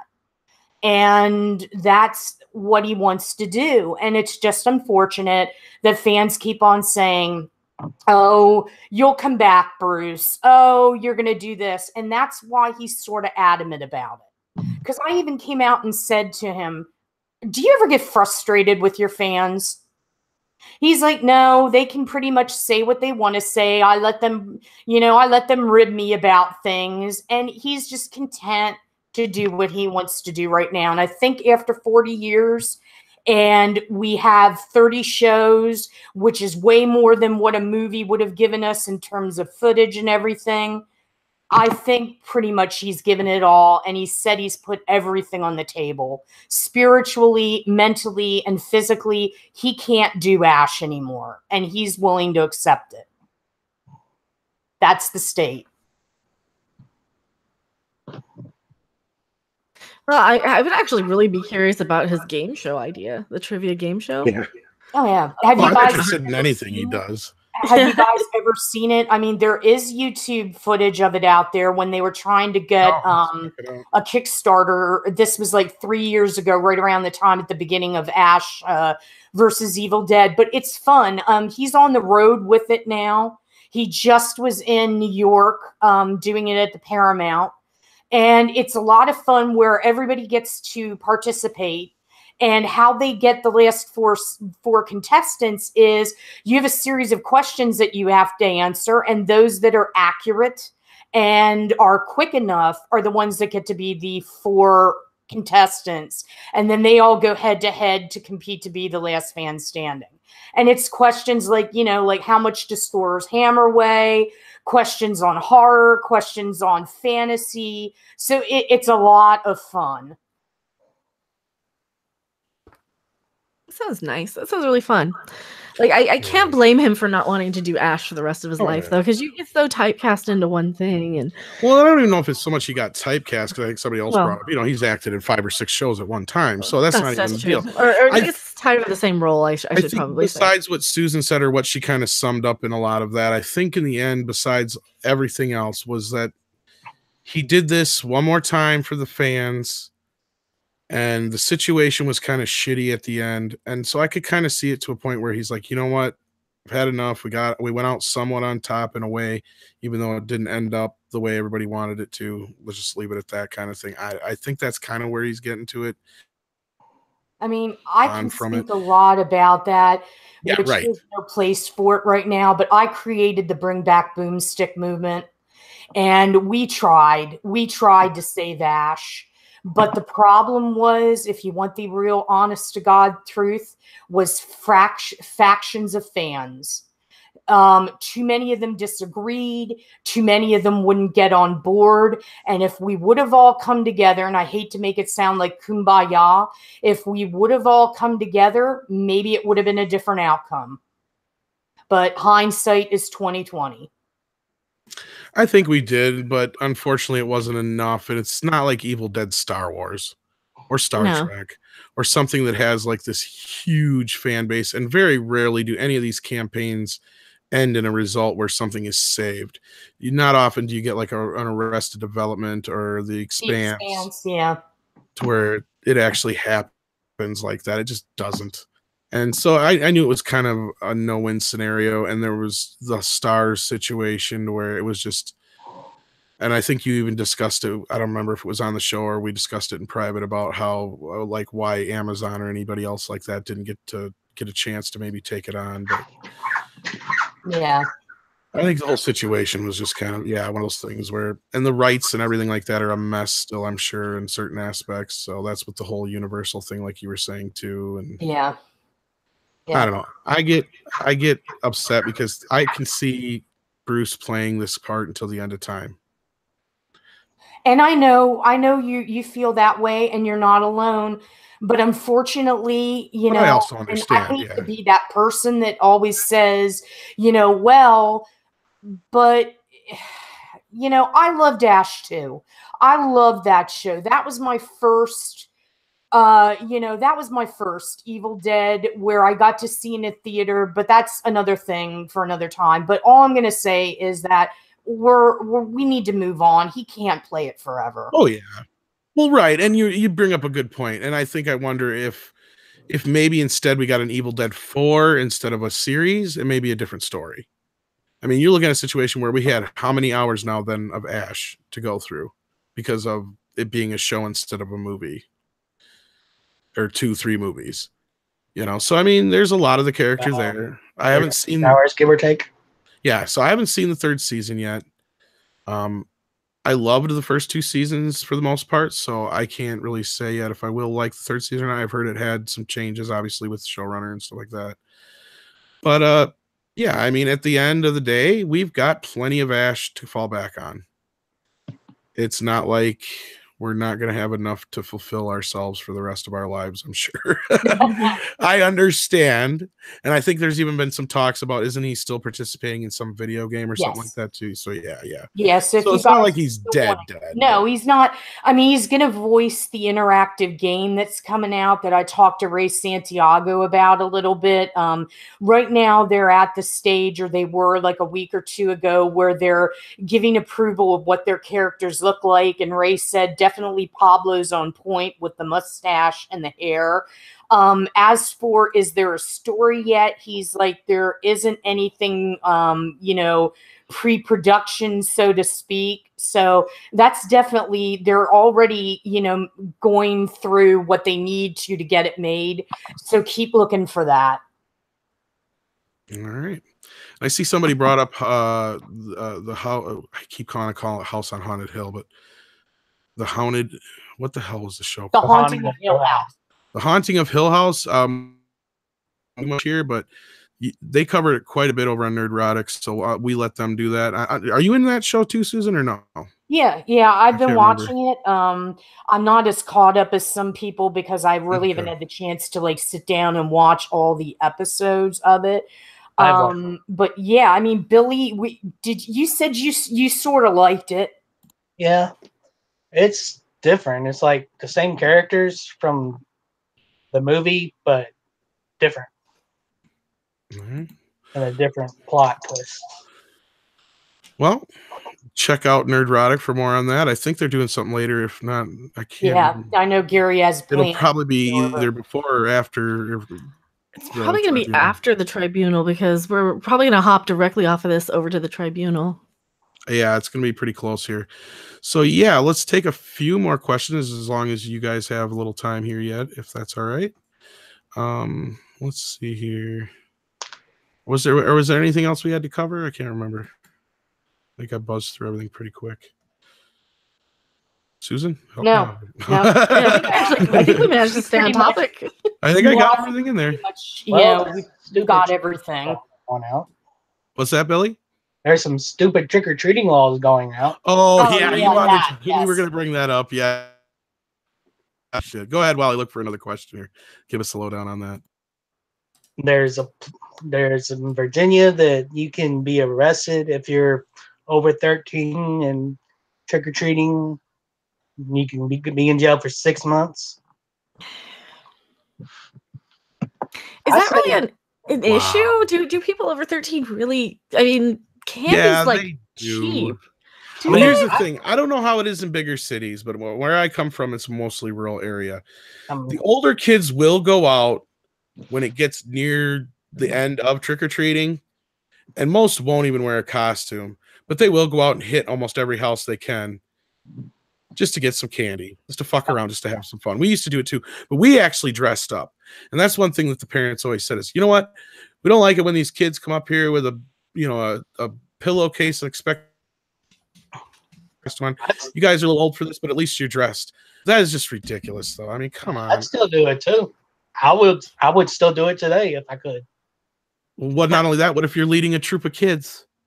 Well, yeah, I mean, if you're the teenage, like the sibling or something, then that's a whole different story. If you're like the 15, 16-year-old brother taking your little siblings out, that is a whole different story. But if you're just like, yeah.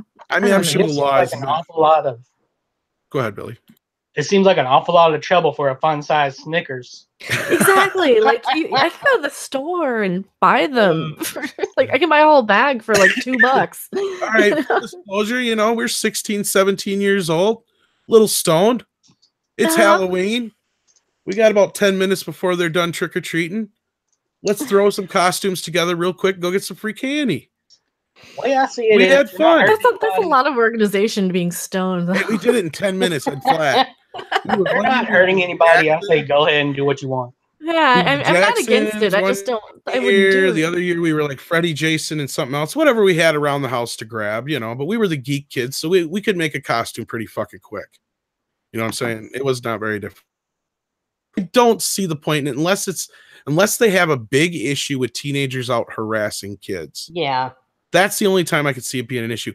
But if that's the case, a cop should be able to step in anyway. And with cell phones nowadays, it's not like it was when we were kids to where, that's going to go unreported until somebody gets home or to somebody's house. You can instantly report it and record it nowadays. I mean, I don't know where this whole Halloween is for kids thing came from. No, man. If people would read the Halloween tree, they would know the history between Halloween and why we do these things. Well, I was just talking about all the sexy outfits for Halloween, but that's all right. Oh, Lord. We had a discussion about that. Yeah. No, I just had to bring it up because I knew it would get a chuckle. Okay. I think we had a good question here. Philip A. Demick. Did you all see the guy from Evil Dead on Into the Dark? I thought it was great. Yes. I've not. Susan, you did? Yes. Okay. Yeah, Ray was great in that. And what's really nice is Hulu's been, when they do show the previews for it or what have you, or the advertising, they're putting Ray in a lot of the shots.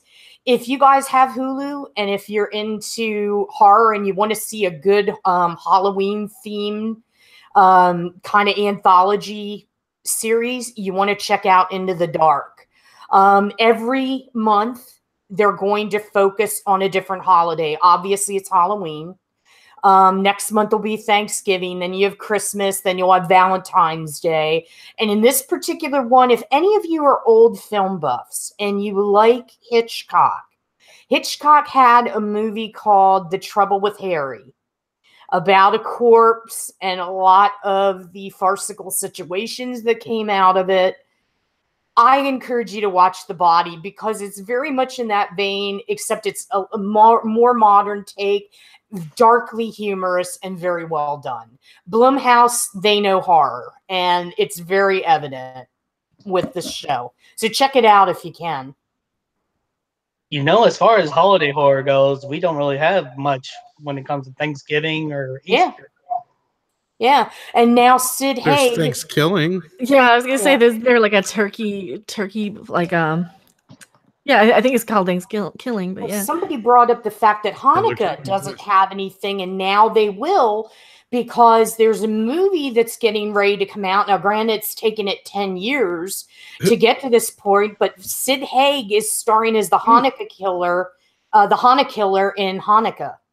Oh my God! Yeah, there's a trailer. Ralph's Thanksgiving has been in development for God knows how long now. Oh yeah. Yeah, that is one holiday that really hasn't been exploited too much. There's maybe a little potential there.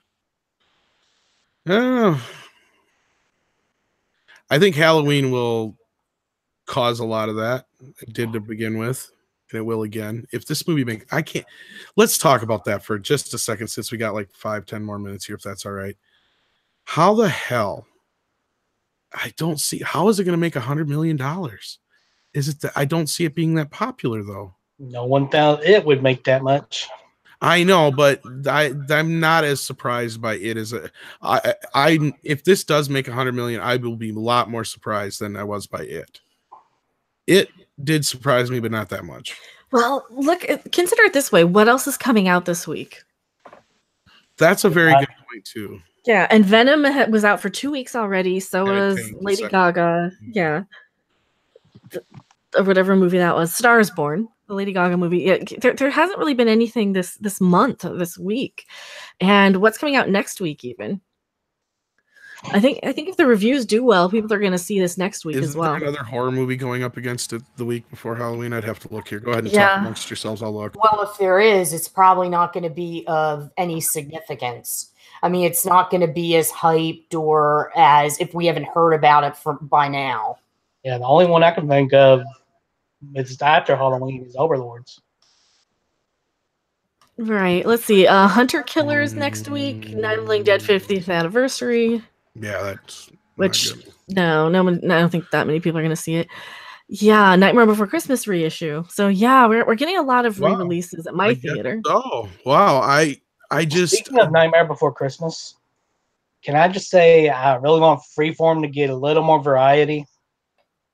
With their 31 Days of Halloween, they show Hocus Pocus like 60 times. That's I bet I'm the only person in America that's not enamored with that movie. It was okay. It wasn't terrible. There's nothing that makes me ever want to fucking seen it. Never once. And that's why, because everybody has talked it up so much. And I've said this on the podcast that it's with movies when they do that, I have a hard time getting. No, it was cute enough. It's I know they're not going to live up to it. No, I don't think you would enjoy it that much. It's nothing that anybody would ever that I would ever want to see again, personally. But I mean, it was fine. It was harmless. But yeah. I mean, it's just. I mean, the fact that Friday the 13th remake made as much as it did, I was very surprised.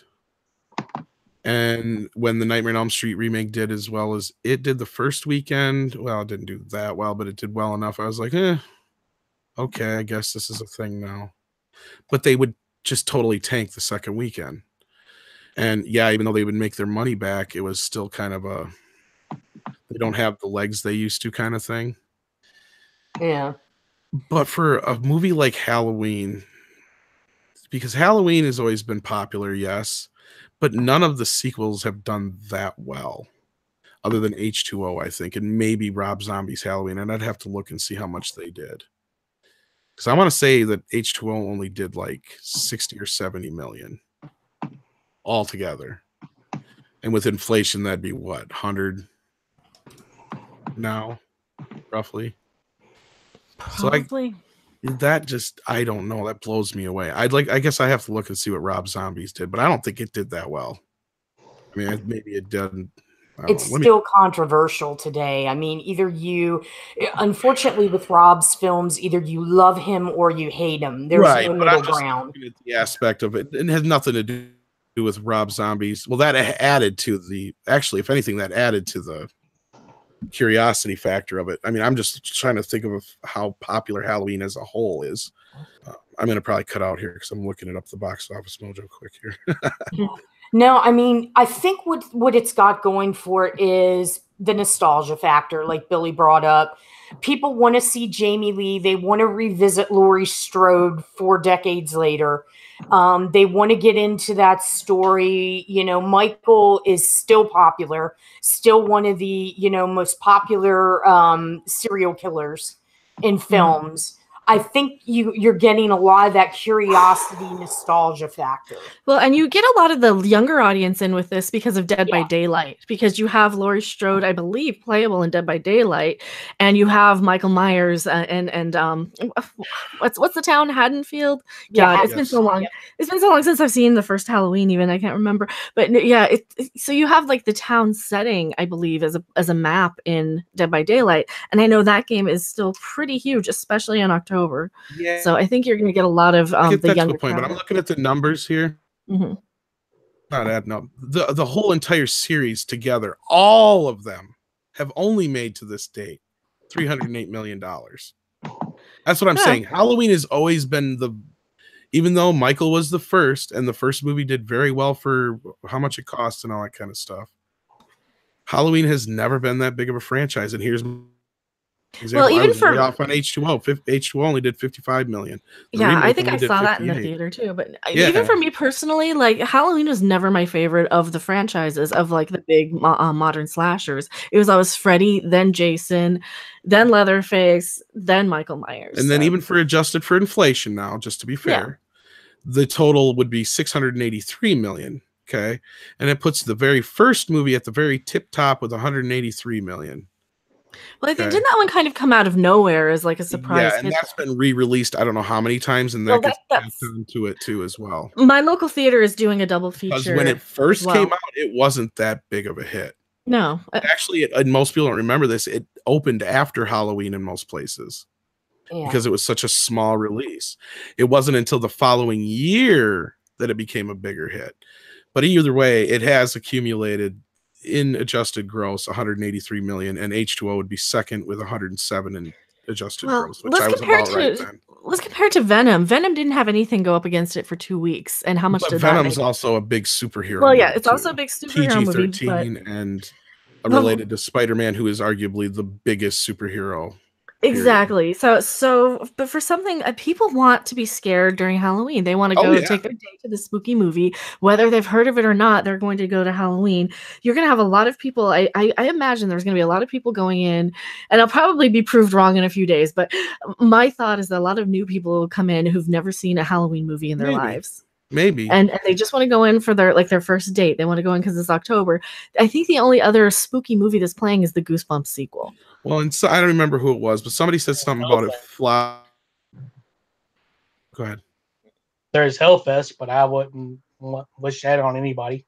I'd probably watch that. I thought you had something else to say. That's cool. But no, somebody said it earlier in the chat, something about Halloween flopping. It's not going to flop. No way. Oh, no, it's getting huge. It's getting like really good reviews so far, too. And I think people will see that Rotten Tomatoes score and be like, oh, this is good. I'm going to go see it. Just like they did It, because It also was getting really, really good scores. Let's just talk about Rotten Tomatoes from. Oh, yeah. They're bullshit. I know how important they are to the industry because the insiders look at Rotten Tomatoes score, and first of all, whenever you're a scoring faction and the way you score is convoluted, I can't get on board with that. Give me a formula. Tell me exactly how it's done. They're like a lot of smoke and mirrors. And I've seen a lot of shit that gets great, phenomenal scores on there. And personally, you know, I'm no Hollywood insider, but there should be another gauge for that. And like Gary says, what no one talks about, and we should, is the actual final numbers from most blockbusters are total bullshit.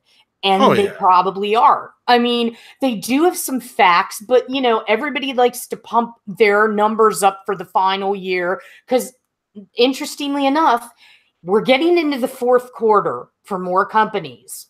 Now the fourth quarter is important because they have to give their shareholders that corporate mumbo jumbo of how we did this year and how we're looking. Rob and Andre. Yeah, and I absolutely agree. I think Rotten Tomatoes for like us, we know it's bullshit. We know not to go by it. But your average sort of moviegoer is going to go and check the score and be like, oh, it's getting an 80-something%. I'm going to go see this because this is going to be a good movie. Yeah. And that's kind of the psychological aspect of it that most people don't like go in and actually click the reviews and see how many of them are like, oh yeah, it's actually not that great of a movie or whatever. They're just going to see the score. And I think a lot of that happened with It.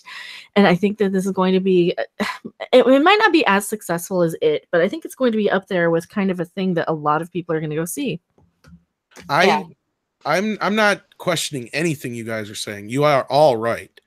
My question is coming from the place of I'm just looking at, does it really have the fan base to do that? Because basically for this movie to do what you guys are saying, it not only has to bring all the original fans back, which is very I knew that was going to happen because Jamie Lee's on board. That's a $50 million opening weekend, no matter what. Then you add in another 10 or 15 of the new crowd, the new kids, new people getting into it. Okay. That's where I figured 65 million, 70 tops. They're probably inflating it because let's but this is closer. Here's the other problem though. And normally I would say you're right, Susan, and I'm not trying to argue that point. No. But what I want to point out here is here we are. This is the day before Thursday, the day before it goes its openings. Random lives in a fairly metropolitan area, but not a huge area, right? Yeah. Okay. It's not so huge. Here's my point. Her theater's almost all sold out already, and they've added extra shows and shit.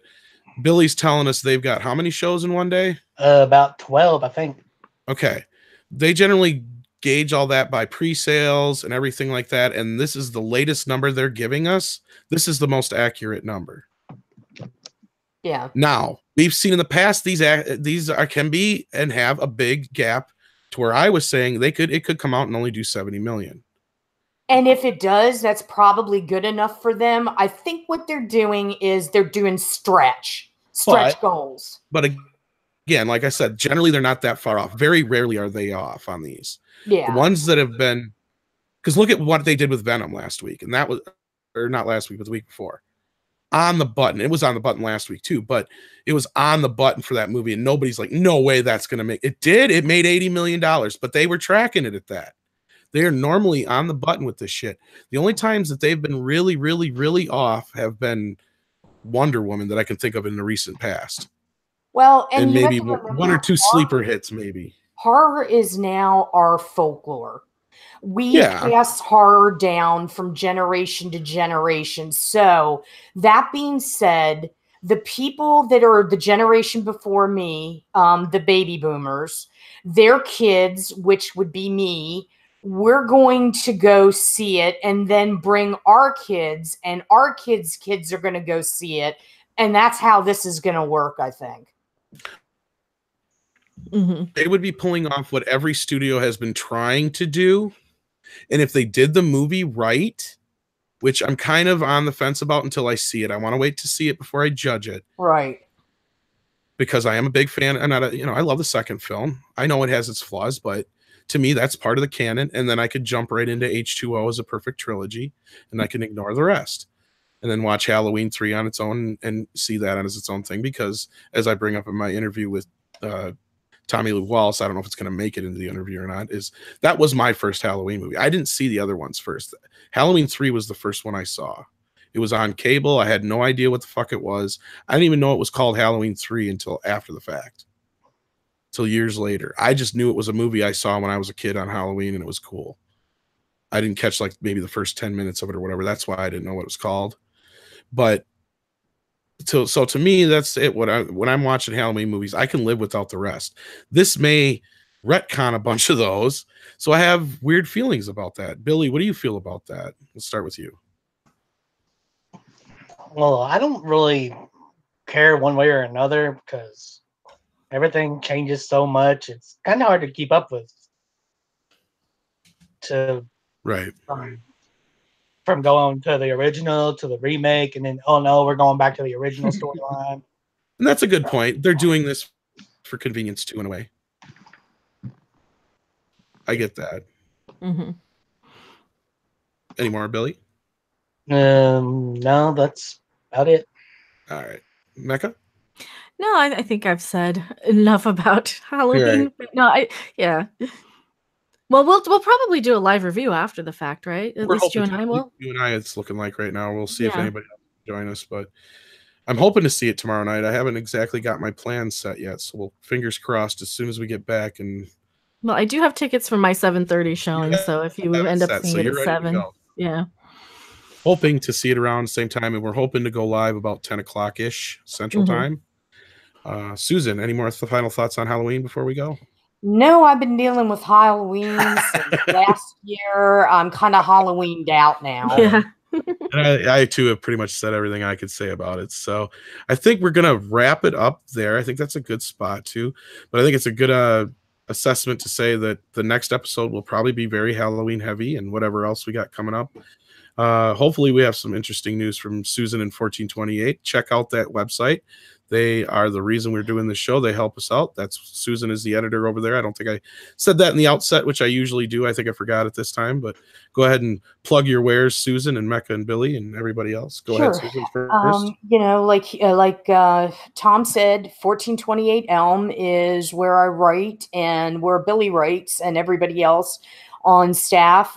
You can also check us out at 1428_Elm on Twitter. We are on Facebook at 1428 Elm, and we're also on Instagram. So you can catch us there. For me, I'm at Susan on the Ledge on Twitter, and I'm also on Facebook, and you can catch me at Instagram with De Facto Scribe. In addition to the Goddesses of Gore Horrorcast here, you can find me every Friday night at Friday Night Tights on Nerdrotic channel. All right. And I think I'm joining you guys this week on Friday Night Tights. Ah, well, that'll be welcome. All right.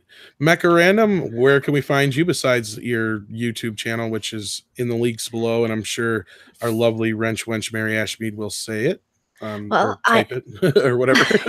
my channel is Mecha42. We have a tribunal coming up with myself, Tom, Gary from Nerdrotic, and Doomcock over on my channel, and I just dropped the link in chat. It's going to be very shortly from now. I was going to plug it, but go ahead and about half an hour from now. I also have Twitter. It's Random Monkey MNKY. There should be a link in the chat below. I have Twitch where I sometimes game. It's Random Game User 42. This is where the confusion is. I used to be Game User, and I came back over to YouTube with Mecha Random 42. So, yes, hail the tribunal.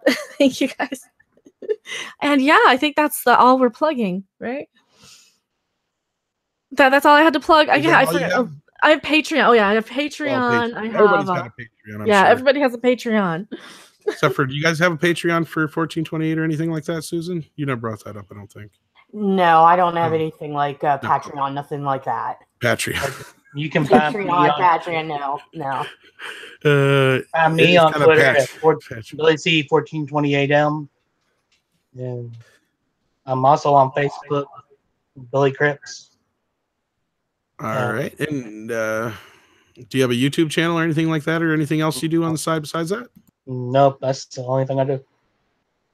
All right, so check Billy out over on 1428, along with Susan, of course, all week long to keep up to date on all your horror news. And that, of course, is the source where we figure out what we're going to talk about on these podcasts, and we hope you guys are enjoying them. We had quite a few viewers tonight. I've been very, very glad about that, and want to thank everybody for joining us, and especially for the super chats. We always appreciate those. They help keep us going. So appreciate that again. So thank you. Willie Woodward with another one. Thank you so much, Willie Woodward. $4.99 super chat. Rotten Tomatoes is bad, however, but it's tough to get qualitative data when it comes to movies. Hollywood gets messy when it comes to I was gonna get into the Rotten Tomatoes, but we just don't have the time, and we've covered it to death on other podcasts. So yeah, if you want to know more about that, I'm sure at some point you can type in Rotten Tomatoes, and a dozen of our videos will come up with stuff in it, where we talk about it and how not to trust it and everything like that. But yeah, we're pushing farther along than I wanted to, and I don't want to keep Susan and Billy any more longer than I have already. So again, I want to thank Billy for joining us this time. It was nice meeting him. Oh, thank you. It's fun. It was fun doing it. It's my first time. Hope we were gentle, Billy. Yeah, and we appreciate you coming by too. Thank you so much. And we look forward to probably having you on again real soon. And Susan, again, thanks so much for joining us with all your insight and help from 1428. Thank you. Thank you guys for having me. It's always a pleasure. Awesome. And Mecca, of course, for always being Mecca. I'm always here. The resident hipster. No. That's right. So thanks again, guys, and be sure to check us out on the Tribunal over on Mecca's channel here very, very shortly, and next week here on the Goddesses of Horror, or Goddesses of Gore, the horror podcast. I think I did that in the beginning too. Nobody corrected me because it's so much of a mouthful, but I'll get there. I love it though. It's a great name. Don't get me wrong, guys. It's just so much to say in one little piece. But all right. Join us once again next week on the Goddesses of Gore, the horror podcast here on Midnight's Edge with 1428 Elm Street. Thanks again, guys. Yep. Thanks, everybody.